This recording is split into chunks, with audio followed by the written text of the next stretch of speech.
The actresses and actors that you've met, do they seem to be different than most of the time than what people would think they are? Like, people see them in their roles in the movies and the shows and all that, and they see them as a certain way. Are they usually the opposite of that, or are Yes, they kind of yes, fairly similar to what they play? yes. No, completely opposite. So some are smaller in person, tinier, tiny, tiny, like lawn ornaments, and very shy. Miley is so shy. She is so Really? shy. But you got to be around her. She'll get direct with you, but she is so shy. And yeah, just it's so funny how most of them are. They're shy or they're quirky. When you're an actor, you're quirky. You have your quirks. You have the things that you prefer. So, you know. Welcome to Mosaic Minds, the podcast where every episode is a colorful blend of perspectives, ideas, and conversation. Each week, our diverse team of hosts brings their unique backgrounds, experiences, and interests to the table. Mosaic Minds is your invitation to join the conversation to see the world through a kaleidoscope of viewpoints. So grab a seat, tune in, and let the mosaic unfold before you.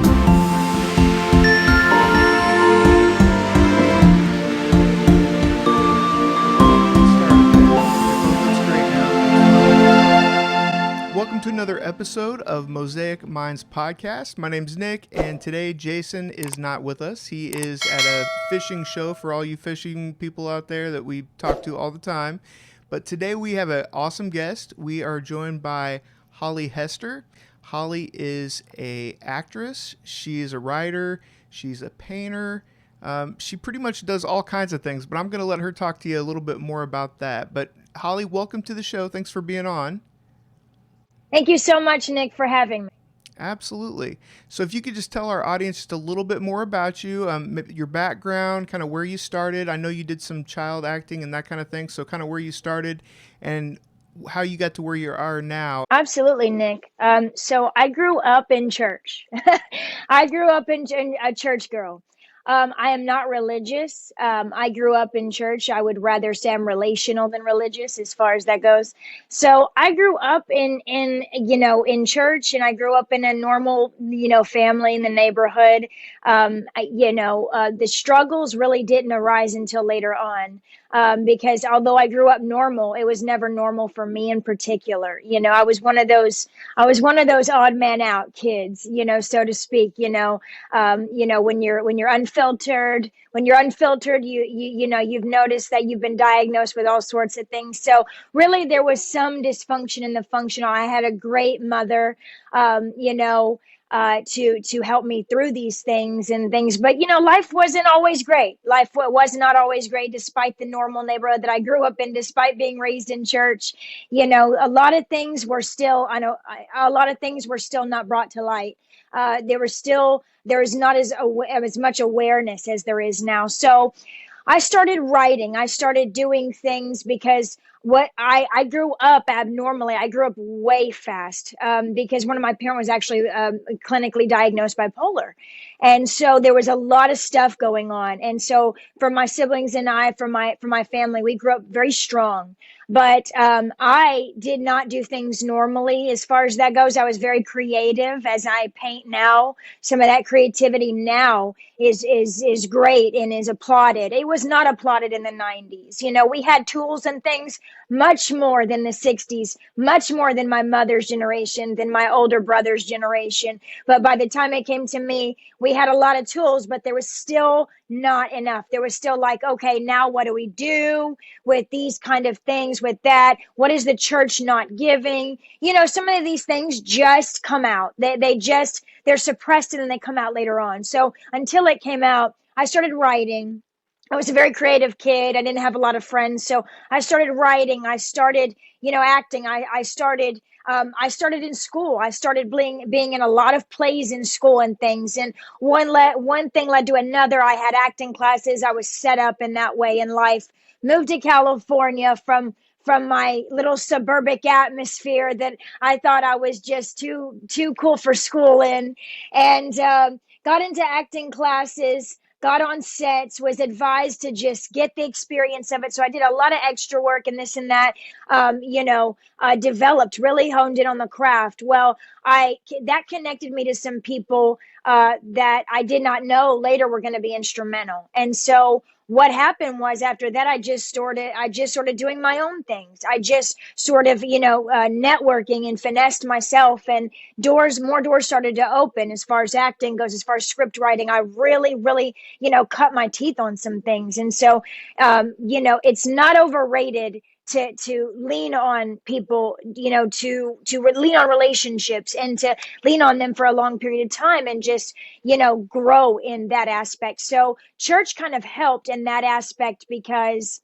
I grew up and I stayed connected. I continued to go to church. I continued to refine the gift and, the writing gift and such. And so God just connected a bunch of things. And later on, I had no idea what God was actually doing, what the bigger picture was. And so I came out with a book. And so I realized through podcasting, through videos, through things that I was doing in the background, through, sowing my time into things and into different people.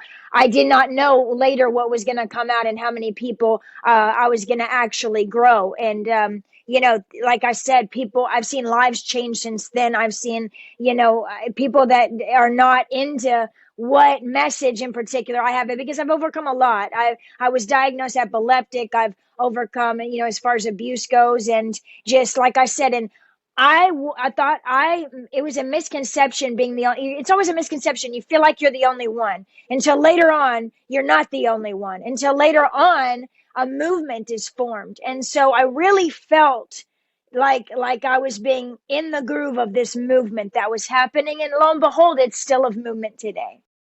That's awesome. So talk to me a little bit about, there's all kinds of rumors and, people talk really badly about Hollywood. So talk to me about there's got to be some kind of cognitive dissonance between Hollywood and then at the same time being in church. How did that work out? And was it a shock to you when you saw Hollywood and kind of what was behind it? No, not at all. In fact, because of what I was raised in, because I was already raised up in religion, I kind of already was raised up in a kind of a scandal like situation. And so, coming from that, like I said, I have a terrific mother. And so, coming from that kind of scenario, if you're not careful, you will just kind of give into that instead of break it, instead of come against it and join the movement that is helping, break others and and get others into a breakthrough and to get them to live in a mindset versus mentality kind of level and progress like you. This wasn't intimidating for me because the church that I went to in California actually had Terry Crews, was one of the members of it and Oh, things like wow. that. And Cool. yeah, and so there was just people around. God, like I said, God just connected a lot of dots and was kind of opening my eyes to see that not everyone, just because you hear about the pedophilia in Hollywood, just because you hear about, the Me Too movement and the Harvey Weinstein and just things like that, just really, really bad things that are happening to children. But it's not just children out there, really bad things that are happening in general to everyone. I mean, I know there are breakout cases everywhere, headlines every single day about these kind of things. Despite that, I really wasn't fazed as far as that goes. I just really had that kind of tunnel vision. And so I wasn't intimidated because like I said, I mean, I had already been around that kind of, when you've been in the religious persecution, it's so funny because the religious persecutors are always the one who are also going through a sexualization themselves. They're battling the being sexual predators. Yes, they themselves are in a way sexual predators. And so when you kind of grow up out from that, you're so much more aware. And so you automatically put up a shell. And so I was careful and not to go, oh, hey, this person is this, so I'll connect with this. And that's so, like, I was on Disney sets. This could have easily happened to me when I met Miley Cyrus. Beautiful, beautiful girl, beautiful soul. sets, big love, when you're around. And I don't think that, what's his name? Bill Paxton. I don't think that he got a bad reputation on sets, but I was fortunate enough to be around Bill Paxton whenever the late Bill Paxton and everything. It's just some bullets, to dodge early head on so that you can kind of press against them. Others, I was fortunate enough not be a victim yet.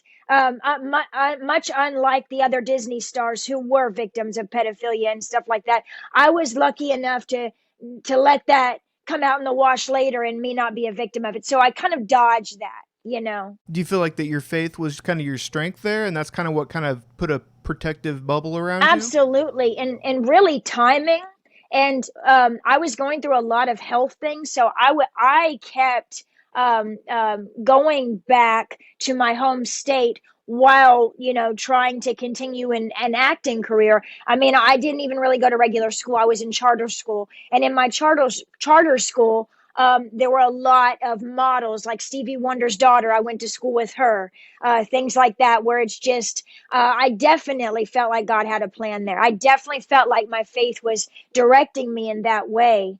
And it was one of those things, you just felt it. You just felt the connection, but you also felt, you kind of grow past that, and you kind of get really tough. You kind of get that backbone in you, And so when I wasn't on set and I wasn't at school, and honestly, the worst type of abuse is when you really face at public schools. It's not so much the pedophilia. It's not so much being taken advantage of when you're on set.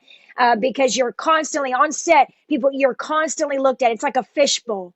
It's like in church, it's like the pastor's kids in church. You're in a fishbowl when you're on set. So there's really no room to do anything there. But the most ridicule you'll probably ever face is in public schools. A lot happens there. So right. So there's so many things that you have going on and have always had going on. It seems like that I'm a lot like that in that, but mine's more of like an ADD kind of thing, like I see something shiny and I want to go try that for a little while. Same. I want to try that. But out of all the things, right. So out of all the things that you've done, what do you feel like is primarily your purpose between all, from all the things you've been exposed to and all the things that you've participated in? What do you feel like is ultimately your purpose throughout all that? Yes. My purpose is to develop people in a positive mindset, and to progress people, and to push them, from behind them, push them, so to speak, metaphorically, into their destiny. Because I wasn't where I am, like modeling. I mean, let's just get it straight. I'm 5'4". I'm 5'3.5", 5'4" on a good day. I'm runaway, but that happened because of God. I mean, and I know this, it's obvious because I'm with fellow models that are like 6 foot, 5'5" and up to 6 foot. So it's one of the, you just don't, when you're younger, you don't see that kind of thing happening. It's just not in the cards for somebody that is that tall. It is just not. Acting, absolutely. But let's just face it. Not every studio is willing to hire a Christian. Not every person who has another spiritual way, that they're grasping, want to work with you because of where you stand. So, and you're tested at times. You're tested. We're all tested, and our mindsets are tested, and they become mentality, and not mindsets, because they don't progress. And so, I have absolutely had obstacles. There are times when I've been in the audition room and auditioning for a role, and I couldn't remember it because I have ADHD and ADD. So it doesn't always stick. Yes. And so I've had to go my own way. Now, does this work with studio heads? No. Does this work with directors? No, because they want the prettiest one in the room, and they want the woman that they've already worked with, and this and that. So there absolutely are obstacles, but you're going to have obstacles everywhere. It's life. It's beautiful, and terrible things will happen. It's just life. So. Okay, so since you said that you think I would assume that at this point you probably know, but since you know that your purpose is in helping other people become better, is that what you enjoy the most out of all the things that you do? Is that like the public speaking and writing about, about how to have a better life and that kind of thing? Do you feel, is that your favorite thing out of all the things? Absolutely.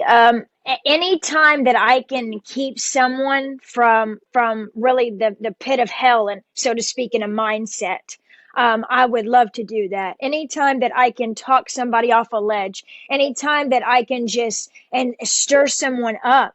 And this is not just me. I have no specific, I have no specific calling. I have no special calling other than to spread positivity and to spread good mindset and to just spread good news and just that people are loved in a very unique way that I have, because I have a specific platform with to others, just like you have a unique platform. So I believe that everyone has a unique platform in a language that only they can tell the world from their point of view. So I believe that everyone's got that calling and everyone can choose that calling, but not many have they, Nick? No, they haven't. And I feel a lot of times it's right in front of you. I feel like, you've probably heard the story about, there was a flood and someone was up on the roof and they're like, God save me. And then, like somebody comes by in a canoe and it's like, God save me. And then somebody comes over here. He's like, I sent you all these things, and you didn't even see what was right in front of your face. Exactly. So with your background, how would you define, what true Christianity should look like? Because I told you before the show, I'm the son of a pastor. So, I've grown up in church my whole life. And, so I know what, if I were to ask my dad or if I would ask someone from my church, I know what they would say. But I know also what I believe in, what my relationship is with Christ. So how would you define Christianity as you see it? How would I define Christianity? I would define Christianity as being, well, let's just break it up, being Christ-like. But I also define Christianity as a true foundation of a relationship with the Creator, a relationship with Jesus, really. And honestly, I have yet to see the person, and I grew up very fortunate, but I've yet to see the person who actually is okay with doing that radically and at all costs. I mean, I keep saying to people whenever, and I do book signing. I've done book signings in many states and many cities and things. And one thing that I have always found is people always want to know the next step to their lives. Mothers, they want to know their next purpose. And is it easy to write a book? And could I write a book too? And this is really my message, things like that. So people want a message. People want something to believe in. And what we can all believe in is that Christianity in America is not Christianity overseas. People are getting ridiculed, spit, mocked, beaten. People are getting hanged, really. And so if you're going to follow someone, you got to follow it radically. You just have to do it, and at all costs. And I've yet to see the person that is okay with the amount of that. Yeah. And I think a lot of people too, they don't see where the line is though. Like they want to, either they want to follow it radically, but in doing that, they don't make exceptions for the fact that Jesus loved everyone. You know what I mean? So, a lot of times you do have some people that follow it radically, but at the same time, all they want to do is point fingers and tell people that, they're going to hell or that they're a sinner and all that, which, maybe that's true, right? But I don't think that is what Jesus went around doing. You know what I mean? When he was on the earth. So I think there's a fine line. You got the radical part, which is good. You should have something that you're so convicted about that you will take it to the grave. But at the same time, don't take it so far as to be, a lot of times when people think of radical, they think of almost violent. You know what I mean? So, like, how would you differentiate between the two?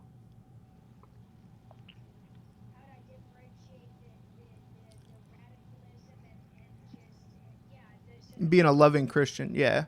How would I differentiate the balance, the radicalism, and just the balance is really in the timing of it and what you're doing. and what you're giving into that, and as I said before, it's just so funny because what was example to me, let's just say, is what I give to others in that way. And as I said before, what is overseas is not really. And I can tell you, I've been in situations with celebrities. I'm telling you, the people, you'd know their name. And I could shock you with telling you how many people in Hollywood could speak and how many, have radical faith in Jesus, radical faith in God. And I'm telling you, they are so private, but it would shock people how many people, let's just say, even had their prayer language. Let's just say that. And so it's so funny because they want it private. They don't want to be mocked for it. But if I tell you how many people that is, you would be shocked, yet they don't want it known. But they even have a purpose. And the funny thing is, they are the most radical. They'll get it, they are on the front lines of their faith. They are on the front lines, making sure that more isn't happening in the negative that that is happening in entertainment industry, right? With studios, with this and that. I mean, the true warriors, that were, like I said, in the front lines that are doing that. And it's so interesting because the one thing that they have forgotten how to do, because they've spent so much time, they spent so much of their of their upbringing and the time of their upbringing, warfare. I think that's the only thing that's missing. So what is the balance in the relationship that we have? It's the warfare. It's not knowing how to fight, really. It's not knowing how to withdraw, retreat, and then when to act. So that's really the balance of it, is just timing and knowing to sit and stand. Yeah, you were talking about how different it is in other countries, how there are people that are martyrs and that will die for their faith, and how in America we take it for granted. Do you think a lot of that, though, even to the point of what I was talking about with people that are pointing fingers and that kind of thing, do you think a lot of that has to do with politics? Because I think that you don't, in America, we're so like focused on putting ourselves in different boxes that I think a lot of times that kind of goes hand in hand with their religion or with their Christian faith. Don't you agree?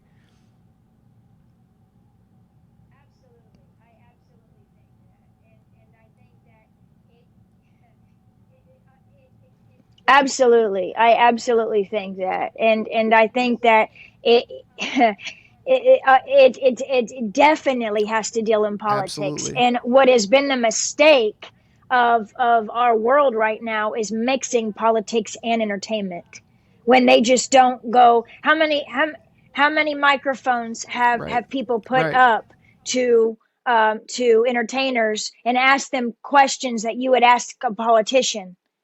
Meanwhile, the politician is the one who should be asked, should be asked questions, but the politician should be the one that is really executing. I have no interest but in we're what so busy any asking entertainers like they're politics politicians. or religion is. You know what I mean? They're Like not. if We're they're not. an actor, I like We them don't know a because I thing. like how they act. You know what I mean? Like I could care less about everything that's going on in their personal life, and it drives me crazy when people use that as a platform, especially for plot politics, because every we should be able to argue or debate, and then at the end of the day, go have a drink together. You know what I mean, or whatever. And it's just not like that. It's sad that it's not, but it's just not like that.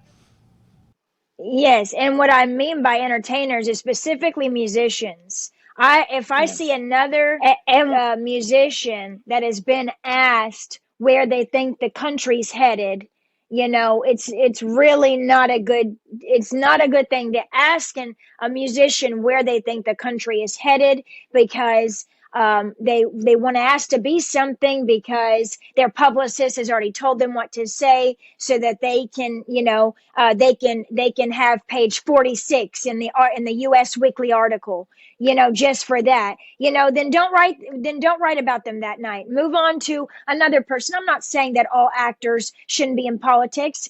If your background is political, and if God has opened the door for you to be in entertainment too, go for that. I don't want my words to, go out of context. I'm just saying a lot. No, I know what you're saying. Yeah.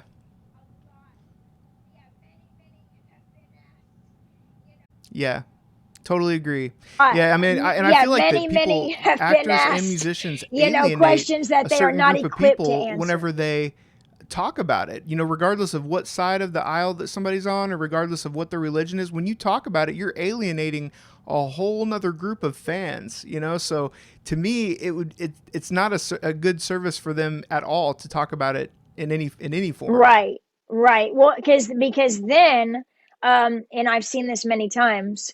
Let's just say, in social media is a powerful thing.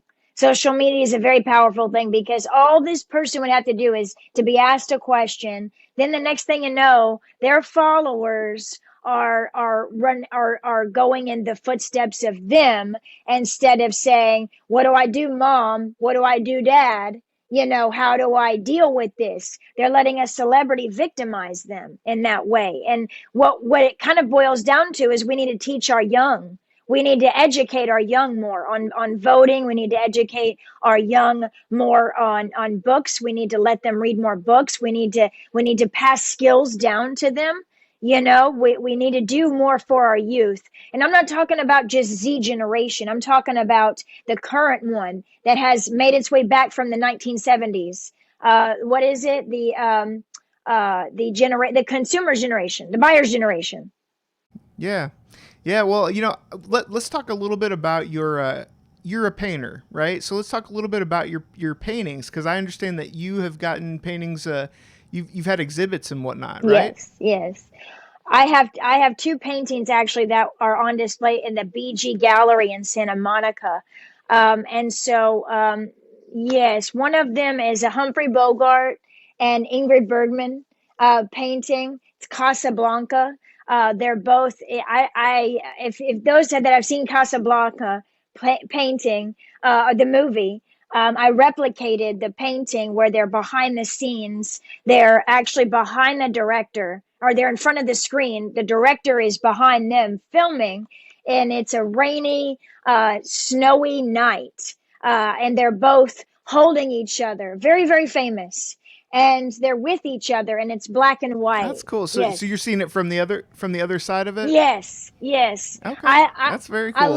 love behind the scenes things. I there will be more paintings. I have another that's featured a ballerina dancer that has red, and the red, she's spinning and she's dancing and she's in the middle of performing and just losing herself, and she's in a red gown, and the red gown is going with her movement. So it's speaking and it's telling a story, and she is so free, yet she has a routine to do.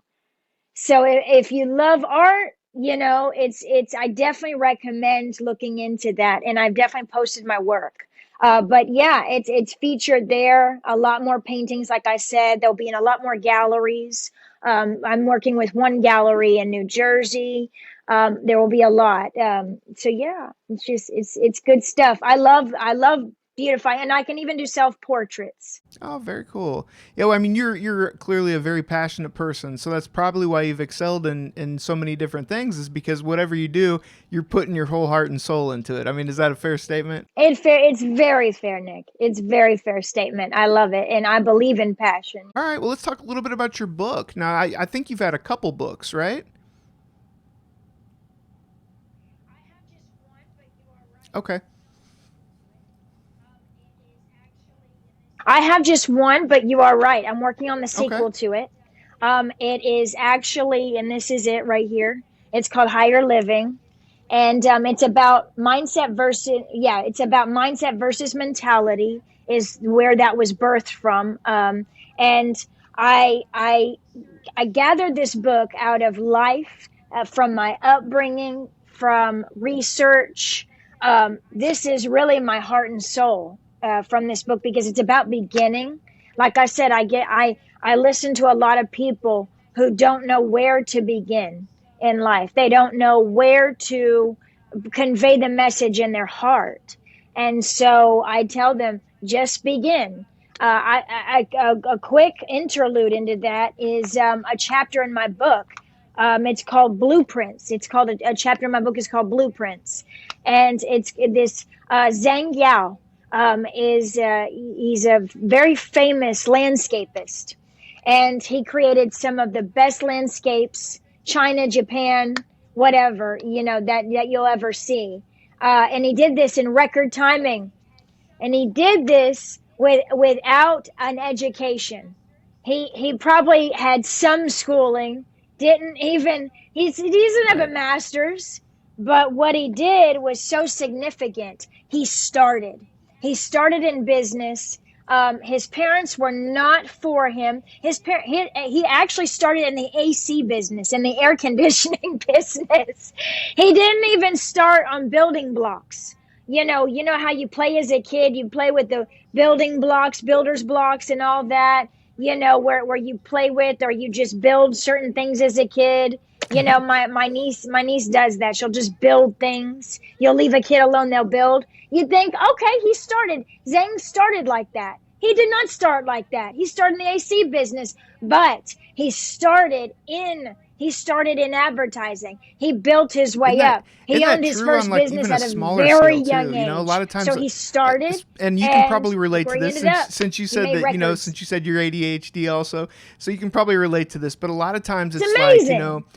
if you would just start, you get so overwhelmed with all the things. So if you Yes. would just start. No matter what you start with, then you keep going. You tend to keep going, so that's true even on a small scale. Yeah. So, what Yes. inspired you to first write your book, like your first book? Yes. Yes. Absolutely. It is. What inspired me was when I heard a story. So I've just been sharing my heart, really sharing my heart, going live and things like that. And I found this particular one of my followers actually started off. She was a prostitute, and she had followed me for 2 years after she saw the message, and really felt close. And that's the power of social media. That's the party of radio waves. That's the party. That's the positive of the our media generation. After 2 years, she said, "You don't know this. You didn't know this. I was Oh, watching you, wow. but behind the scenes, I stopped doing that. I got a regular job, and I got two Wow. jobs, Wow. and I'm making my way now. I That's had a awesome. I had a son and all that, and now I'm raising my son that I wasn't even going to have. So I knew I had to write this book for any Yeah, I'd yes, say that'd do it. yes, You for know what I mean? anyone Like like you find out her that you've had that who kind of needed to hear impact on my someone, heart, and and and that's how I came inspiration about like to that. take it to the So next level for sure. What's your sequel, your next book? What's that? How does that dive, or how does that transition from your first book into?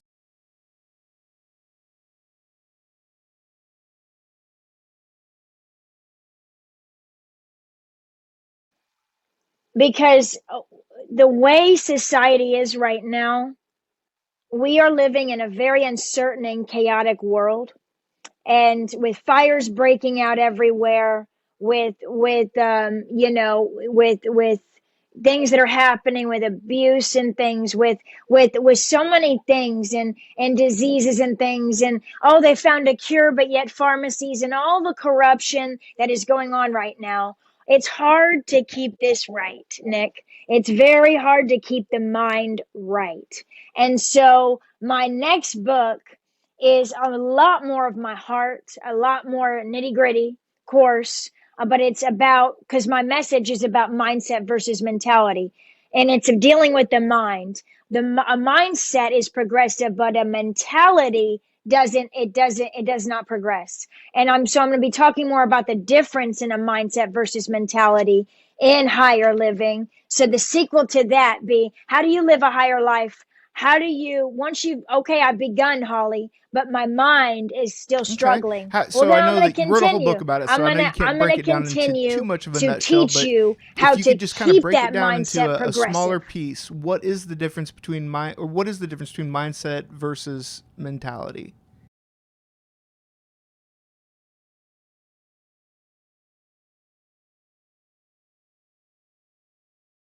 Just strictly that mindset is progressive. They're both ways of thinking. They're not bad, but one is progressively.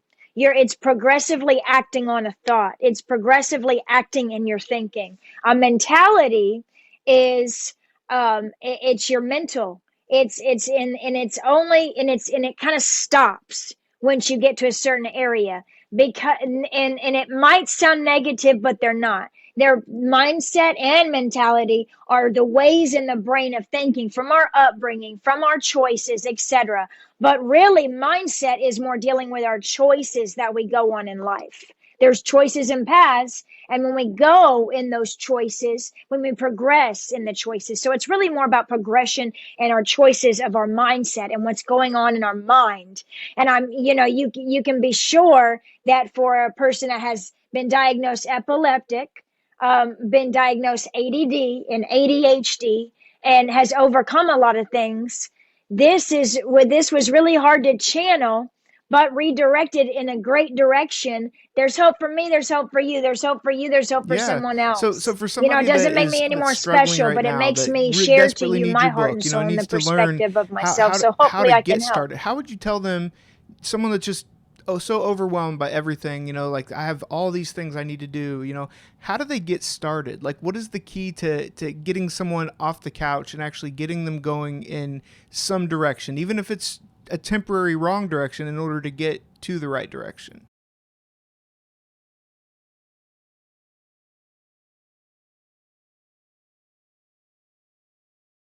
Right. With one word, a thought. Now, okay, Holly, I've had a lot of thoughts. My thought, hey, I'll think I'll get up, and then I don't get up off the couch and do something. But really, it's not just a thought. It's a particular thought. It's a targeting neurological thought. It's that one thought. When I was a kid, I saw a movie. I saw a certain movie growing up, and I wanted to be that person. And I thought, my one thought changed. So I wanted to be that character, and I started writing about that. I started writing things off of one thought. Now, it's not up to each person to act on oh, that means I'm going to have to act on every single thought. That means I don't have to act on all. Some struggle with this, others maybe not, but some do struggle with this. But I'm talking to Yeah, anyone and that's great everyone advice. Great overall advice. that So has that are you one still doing any targeting acting? neurological thought to them that breaks the chain.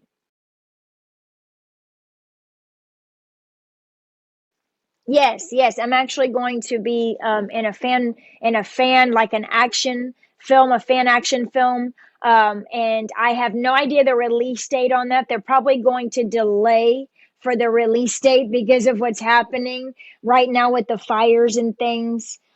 So it's a very touchy area because it's action packed, and it's very intense. And for those that have been following superheroes and things like that, and When animation you and do act, do you things, like that to this play is gonna roles that are they're similar gonna to how really you enjoy see this. So yourself, or do you that's like to being play released, something and I that's will keep everyone posted on completely the release opposite of date of you? that.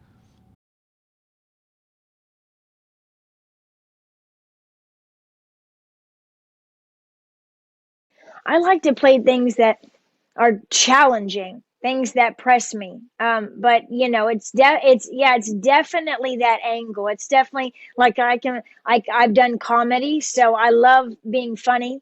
I love being intense, but not too intense. So there's also that, like what you said, there's that balance. There's that fun, fine balance. So I love to play things, but particular, I should, certain, there have been things that you veer away from those things, and just embrace more. But yeah, I like to push my limits. I like to play the hardcore, fighter, Have you ever warrior, auditioned type with your of thing religious too. background? Have So you ever hopefully auditioned for that will any of be like in my those like Pure future. Flicks kind of movies, or So, any like fingers anything like that? crossed.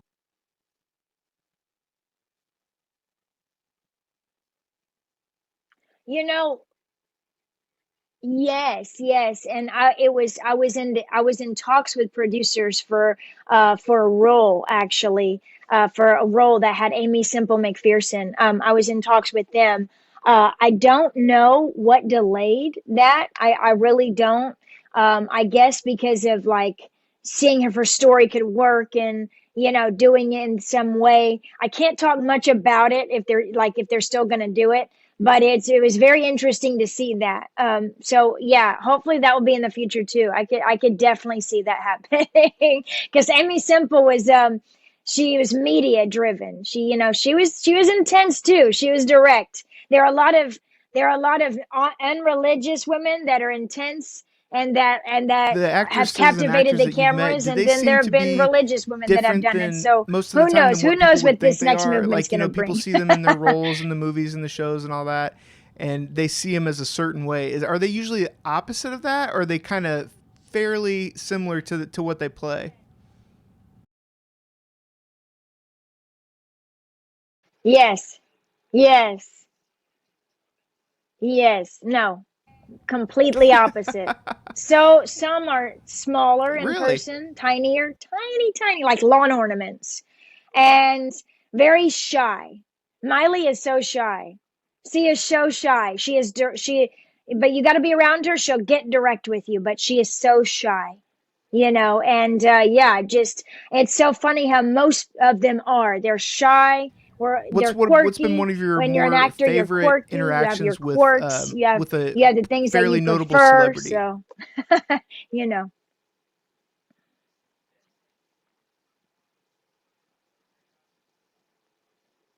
Uh, Actually, Stevie Wonder, because on the graduation day, I didn't get a chance to work with him. I haven't yet, as far as that goes. But I almost got pummeled by him because my sister and I were standing with his daughter on a graduation day in our charter school. Like I said, it was all entertainment children. And we all graduated, and they needed to usher him back in the building because the outside there were too many cameras and Oh too wow! many people that were just pulling at him, and so they pulled at him. When they did, I was under him, so I almost got pummeled Right? by Yeah, him. right. So yeah, it was really like it was very and he didn't know. He's his whole family, but they're such classy people, though. They're That's such awesome. classy people. I Well, love his Holly, daughter. She's where just can so people sweet. find you? Where She's can people so find your sweet. book, She see cares your about people. paintings? Just very Check. classy I mean, family. I'm sure you have an IMDb page or something like that. But like, where can people find you if they want to reach out? Yes, I have an IMDb page. I believe you can find my demo reel if it's still on there. You can find my FNL hosting episodes. You can definitely catch those. I'm on the FNL Fashion News Live app. You can catch me social media. Higher Living Holly is my social media Instagram handle. I am definitely on Facebook too. So yeah, you can absolutely follow me for my projects. I'm always posting, and I'll be working on my next book, and I will probably be in your city signing it for you and hearing your story out because I love people. I love people, and I love to hear them. Yeah. So, That would be great. Yeah, you have to come. If you do that, you have to come in studio. yeah, for sure. Yeah, that'd be awesome. Mm. I know Jason was actually looking forward to this interview too. I don't think he knew the dates, and how they aligned, but I know he was actually looking forward to this interview because I remember when he found you, he was like, Nick, check, because we worked together, and he's like, Nick, check this person out that I found. Look at all these things she's done. So I know he was kind of looking forward to this interview. So this will be a good one for him to watch. Absolutely. And I'm looking forward to you both seeing it and working with you guys and seeing how this is going to turn out. So, Holly, thank you so much for being on. And is there any last thought you want to give to the listeners? Any last advice or anything like that? just continuously believe in yourself. Don't let anybody don't let anybody tell you that you can't do something. And just remember, it's not the meekest that survive nor the humbles that survive. It's the ones who are constantly bending to progression. That's a quote that I love. Fantastic. Thanks so much, Holly. I appreciate it. Hopefully we'll see you again soon.